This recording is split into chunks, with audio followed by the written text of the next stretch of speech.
எல்லோருக்கும் வணக்கம். ஏன் நம்மளுடைய மார்க்கெட் 2 நாளாக ரத்தக்காவு வாங்குதுனே தெரியலங்க நண்பர்களே. இன்னைக்கும் பாருங்க 238 பாயிண்ட் மார்க்கெட் இறக்கம். காலையில எந்திரிச்சோனே நரியை பார்த்துட்டு போங்க. அதுவும் அந்த நரி ஊளைய ஊ அப்படின்னு விட்டுச்சுன்னா ரொம்ப நல்லா இருக்கும் அப்படின்ற மாதிரி சொல்லுவாங்க. அந்த வகையில் இந்த குளோபல் மார்க்கெட்ஸை காலங்காத்தால எடுத்து பார்க்கும்பொழுது நம்மளுடைய மார்க்கெட் அங்கே எல்லாமே சிகப்பு. அவனுக்கு கொடுக்கறது பூரா நெகட்டிவ் சென்டிமெண்ட். அப்போ நம்ம ஆளுக்கு மட்டும் எப்படி தனியாக மேல் நோக்கி வருவானுங்க அப்படின்ற மாதிரி இன்னைக்கு 238 பாயிண்ட் இன்னைக்கு இறங்கி தான் இருக்கு. இன்னொரு பிரச்சனை என்னன்னா, அமெரிக்காவுடைய ஷேர் மார்க்கெட் டவ் ஜோன்ஸ் அப்படின்றது தொடர்ந்து இறங்குமுகமா இருக்கு. சமீபத்தில் ட்ரம்ப் ஜெயிச்சு வந்ததுக்கு அப்புறம் அந்த ஷேர் மார்க்கெட்ல தொடர்ந்து ஒரு புல்லிஷ் மொமெண்டம் அப்படின்னு இருக்கிறதுனால ஒவ்வொரு சப்போர்ட்லயும் அவன் ஏற தான் பார்த்துருக்கான். அப்ப இப்ப வந்து உளுந்திருக்கக்கூடிய இடம் கூட, ஏன்னா தொடர்ந்து ஒரு சில நாட்களாக இறங்கி கொண்டே இருக்கிறான். அப்படி இறங்கிட்டே வந்து அங்கேயும் வந்து திடீர்னு ஏதாவது ஒரு திரும்புமா? ஏங்க நம்ம ஊர்ல இதே மாதிரி தான் தொடர்ந்து சில நாட்கள் இறங்கிட்டே இருந்தது. அப்புறம் ஏதோ ஒரு நாள் மறுபடியும் கொஞ்சம் திரும்பி போக ஆரம்பிச்சான். அது மாதிரி இந்த அமெரிக்க ஷேர் மார்க்கெட் தொடர்ந்து இறங்கிட்டே வருது. ஒரு சப்போர்ட் எடுத்து மேல் நோக்கி போனால் நம்மளுக்கும் கொஞ்சம் ஆதரவாக இருக்கும். ஃபாரினர்ஸை பொறுத்த வரைக்கும் இப்போதைக்கு பிரச்சனையே இல்லை. எஃப்ஐஎஸ்னுடைய டேட்டா எடுத்து பார்க்குறோம். உண்மையிலேயே அவங்கெல்லாம் லீவில் போயிட்டாங்க போல. நேற்றெல்லாம் பார்த்தீங்கன்னா அவங்களுடைய ட்ரேடிங் வால்யூம் என்பதும் குறைஞ்சிருக்கு. கடைசியில் நெட்டை அவங்க மார்க்கெட்லேருந்து எடுத்துகிட்டு போனதும் பார்த்தோம்னாலும் வெறும் 278 கோடி தான். இன்னைக்கு நீ இந்த புண்ணியவான்களை என்ன பண்ணி வச்சிருக்காங்கன்னு தெரியல. மார்க்கெட் 238 பாயிண்ட் இறங்கியிருக்கு. அவங்க ஏதாவது இன்னைக்கு சேல்ஸ் பண்ணியிருக்காங்களா அப்படின்றது பொறுத்து இருந்தால் பார்க்கணும். இதில் முக்கியமான விஷயம் என்ன அப்படின்னு நீங்கள் பார்த்தீங்கன்னா, நம்ம ஏதாவது ஒரு சாண்டா கிளாஸ் ரேலி வருமா? அடுத்த வாரத்தில் கிறிஸ்துமஸ் வருது. கிறிஸ்துமஸ் முன்னிட்டு ஏதாவது சாண்டா கிளாஸ் ரேலி மேல் நோக்கி மார்க்கெட்டை இழுத்துட்டு போகுமா அப்படின்னு பார்த்தா கடந்த 2 நாட்களில் கிட்டத்தட்ட 300-400 பாயிண்ட் நிஃப்டி காலி. அதாவது நண்பர்களே, கிறிஸ்துமஸ் தாத்தா அவர்கள் பெல்லை இப்படி பிடிச்சி இப்படி அடிச்சுட்டு வந்தாருன்னா ஒரு சாண்டா கிளாஸ் ரேலி வருதுன்னு அர்த்தம். அதே இந்த மணி அப்படியே உல்டாவா திருப்பி பிடிச்சு அடிச்சாக்கா அது ஏதோ ஏலப்பட போறாங்க, இறங்கு முகம் அப்படின்ற மாதிரி அர்த்தம் போல. ஸோ ஷேர் மார்க்கெட் இப்போதைக்கு சாண்டா கிளாஸ் ரேலி இல்லாமல் தடுமாறி கொண்டிருக்கிறது. ஆஹா, ஒரு சாதாரண மணியில எவ்வளவு பெரிய தத்துவம் பாத்தீங்களா நண்பர்களே. மணியை இப்படி மேல்முகமாக அடிச்சோம்னா சுபிச்சம், சொத்து வரவு. இதுவே மணியை தலைகளா பிடிச்சி அடிச்சா இந்த வடிவேல் கூட ஒரு படத்துல இப்படித்தான் ஏழை விடுறப்ப அடிப்பாப்ல. அது மாதிரி இன்னைக்கு ஷேர் மார்க்கெட் இறங்குமுகமா இருக்கு நண்பர்களே. எனக்கு என்னமோ இந்த ஷேர் மார்க்கெட் இறங்குறதுக்கு இன்னொரு மிக முக்கியமான காரணம் என்னன்னா, சைனால இருந்து எந்த அறிவிப்பு வந்தாலும் நம்மளுக்கு தலைவலி தான். சைனாவினுடைய ஜிடிபி growth-ஐ வந்து 5% மெயின்டைன் பண்ணுவதாக அந்த கவர்மெண்ட் அறிவிச்சிருக்கு. இதை தொடர்ந்து அந்த சைனா சைடு நம்மளால ஏதாவது போறக்காக பணத்தை வித்துக்கிட்டு ரெடி பண்ணிக்கிட்டு இருக்காங்களா அப்படின்றது தெரியல.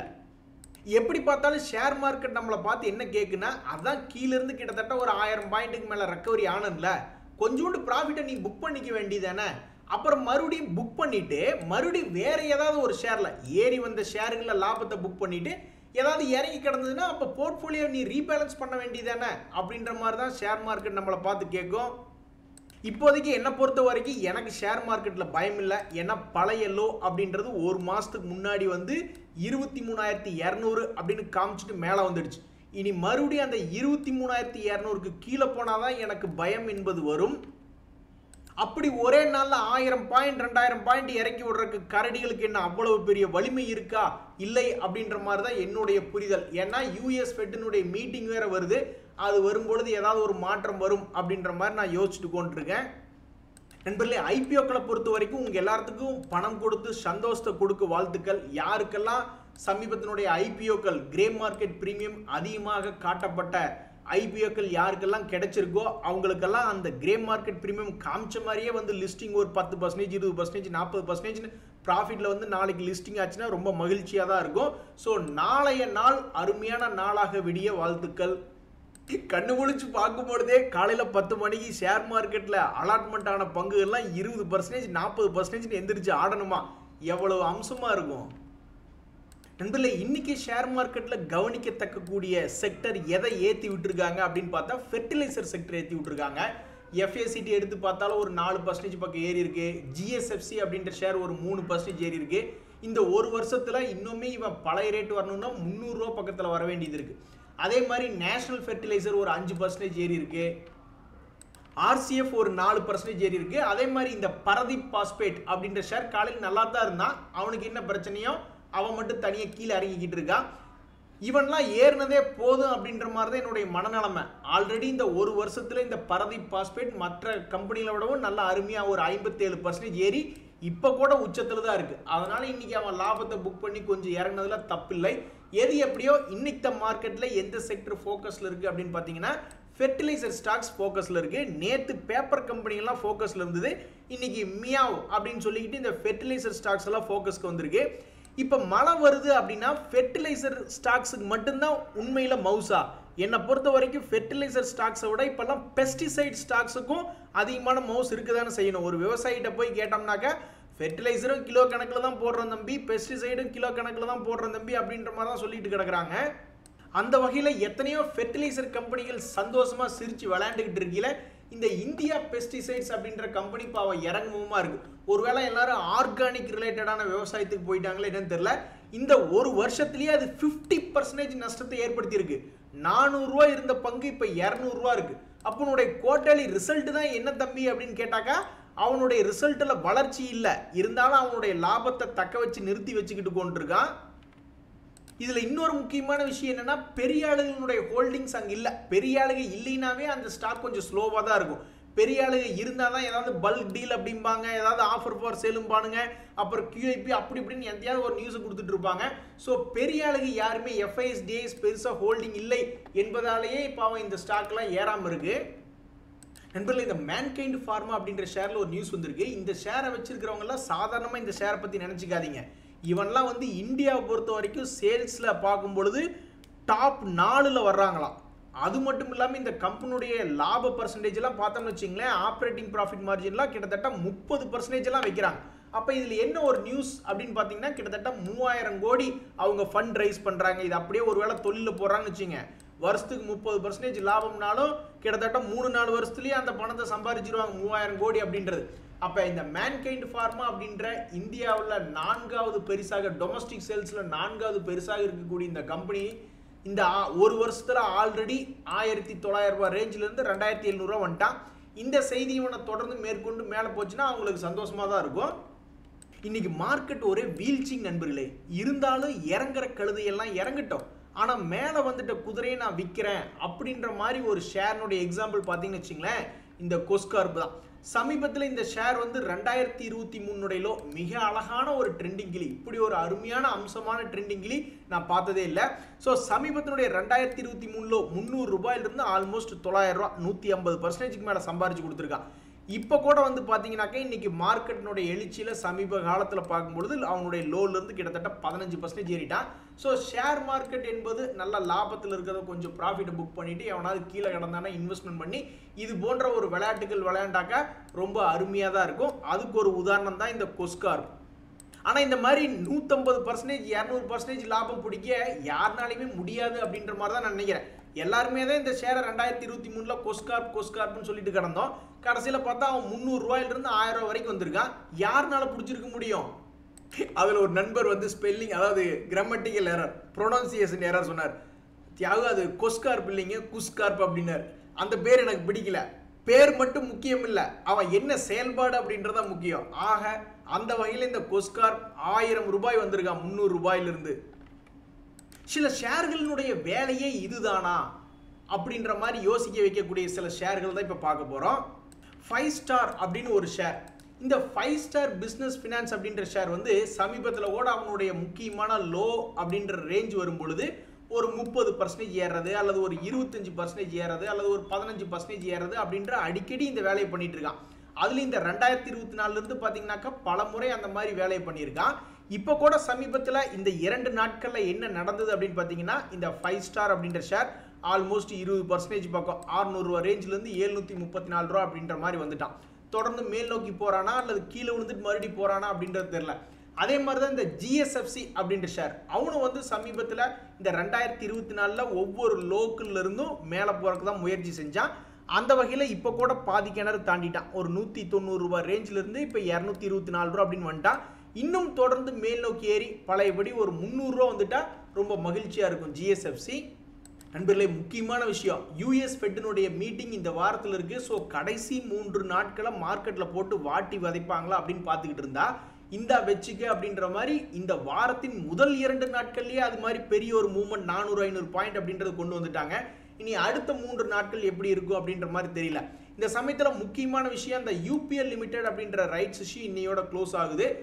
அது மார்க்கெட்டில் விற்காம இருந்து இந்த மாதிரி பேங்க் மூலியமாக மறுபடி பணம் கட்டி புது ரைட்ஸ் என்டைட்டில்மெண்ட்டை ஷேராக கன்வெர்ட் பண்ணாமுட்டா அப்புறம் அது ஒர்த்லெஸ்ஸாக எக்ஸ்பைரி ஆகிடும்.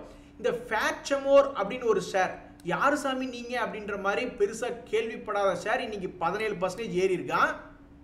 ஹேய் மேன், என்னை பற்றி உங்களுக்கு தெரியாமல் இருக்கலாம், ஆனால் பெரிய ஆளுக்கு ஏகப்பட்ட பேர் தெரிஞ்சு வச்சிருக்காங்க அப்படின்ற மாதிரி வெறும் 1531 கோடி தான் இந்த ஸ்டாக்னுடைய மார்க்கெட் கேபிட்டல். ஆனால் முதலீட்டாளர்களில் போய் பார்த்தோம்னா எஃப்ஐஸ் 6% வச்சுருக்காங்க, டிஐஸ் 5% வச்சுருக்காங்க. அப்பேற்பட்ட இந்த பங்கு இன்னைக்கு ஒரு 17% ஏறி இன்னைக்கு மார்க்கெட்னுடைய ஃபோக்கஸில் வந்து விழுந்திருக்கு.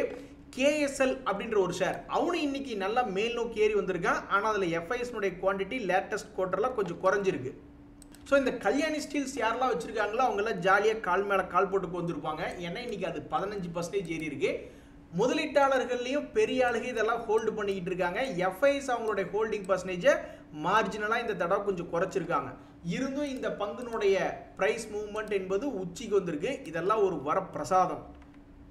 நண்பர்களே, ஒரு முக்கியமான செய்தி, ஏன் இப்படி எல்லா செய்தியிலையும் இன்னைக்கு ஒரே நேரத்தில் வந்திருக்கு அப்படின்ற மாதிரி தெரியல. ரயில்வே துறை சம்பந்தப்பட்ட பங்குகளில் ஆர்விஎன்எல்லுக்கு ஒரு 270 கோடி மதிப்பிலான ஆர்டர், டெக்ஸ்மோக்கோ ரயிலுக்கு ஒரு 187 கோடி மதிப்பிலான ஆர்டர், ரயில் டெல்லுக்கு ஆல்மோஸ்ட் ஒரு 38 கோடி மதிப்பிலான ஆர்டர் அப்படின்ற மாதிரி செய்தித்தாள்களில் படித்தேன்.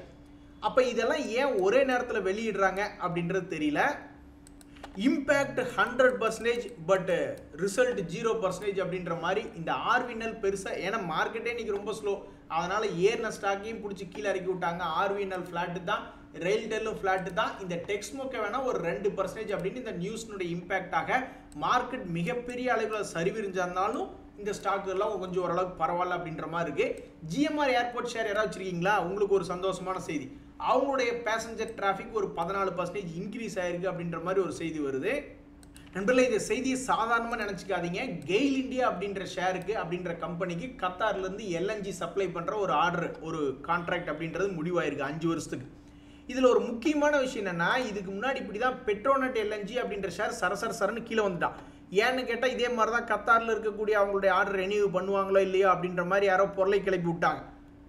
அதுக்கப்புறம் பார்த்தா இந்த கம்பெனி சரசரன்னு கீழே வந்ததுக்கப்புறம் லோ ரேட்லேருந்து கிட்டத்தட்ட 56% மேல் நோக்கி ஏறி வந்திருக்கான்.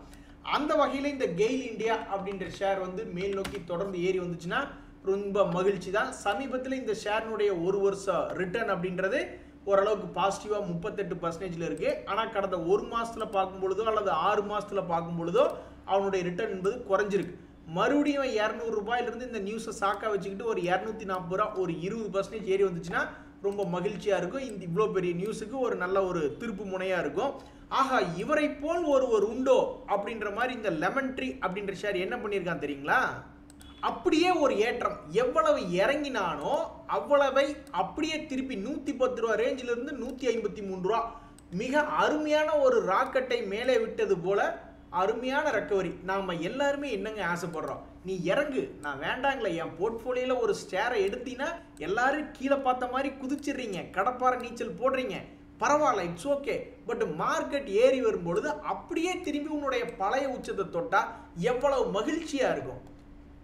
அந்த மாதிரி ஒரு மகிழ்ச்சிக்கு உதாரணம் தான் இந்த லெமன் ட்ரீ அப்படின்ற ஹோட்டல். அப்படியே கம்ப்ளீட் ரெக்கவரி. ஒரு மாதத்துக்கு முன்னாடி ஐயோ இந்த கும்பா குட்டி எடுத்து வச்சிருக்குமோ அப்படின்னு நிறைய பேர் நினச்சிக்கிட்டு இருந்திருப்பாங்க. ஆனால் இன்னைக்கு போய் எடுத்து பார்த்தா அவங்கெல்லாம் சந்தோஷத்தில் ஜாலியாக இருப்பாங்க.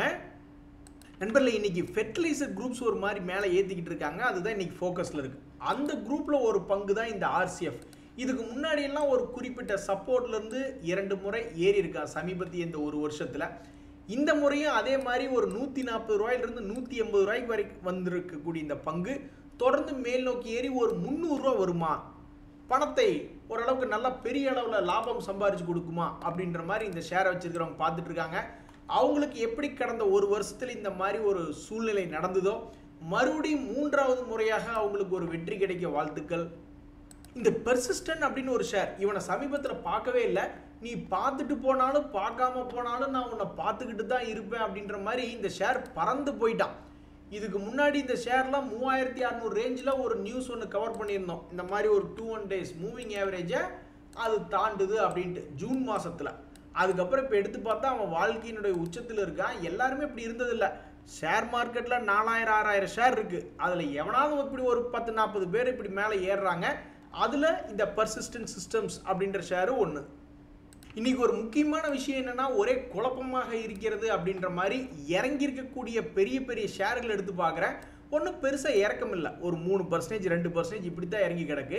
இன்னைக்கு நிஃப்டி இறங்கின இறக்குக்கு நம்மளுடைய போர்ட்ஃபோலியோலாம் வந்து ஒரு பிளட் பாத் ஆயிருக்கணும், பெரிய கிராஷ் ஆயிருக்கணும். ஒரு 2-3% போர்ட்ஃபோலியோ, ஒரு 10 லட்ச ரூபா போர்ட்ஃபோலியோவில் 2% இறங்கினாவே பெருசாக 10,000 ரூபா 15,000 ரூபா மைனஸ்னு காட்டணும். ஆனால் இன்றைக்கி அப்படி ஒன்றுமே காமிக்கிற மாதிரி தெரியல. ஏன்னா பெரிய பெரிய ஃபேமஸான பங்குகள் பெருசாக இறங்கலை. போகிற போக்கில் இந்த டார்க் அப்படின்ற கம்பெனியெல்லாம் 10% இறக்கி விட்ருக்காங்க. புதும்ஜி பேப்பர்லாம் ஒரு 6% இறக்கி விட்ருக்காங்க. பட் இருந்தாலும் ஒன்றும் விஷயம் இல்லை. ஒன்று சொல்லிக்கிற மாதிரி ஏறின ஷேர்கள் அப்படின்ற மாதிரி பார்த்தா ஸ்மால் கேப்பில் இந்த கொஸ்கார்ப் அப்படின்றது 8.5% ஏறி இருக்கான். சரிங்க நண்பர்களே, இந்த வீடியோவில் வந்து சில mid cap, small cap, micro gap company பற்றிய செய்திகளை பார்த்தோம். இன்றைய தகவல் அனைத்து உங்களுக்கு உதவியாதுன்னா எனக்கு மகிழ்ச்சி தான். ரொம்ப நன்றி, வணக்கம்.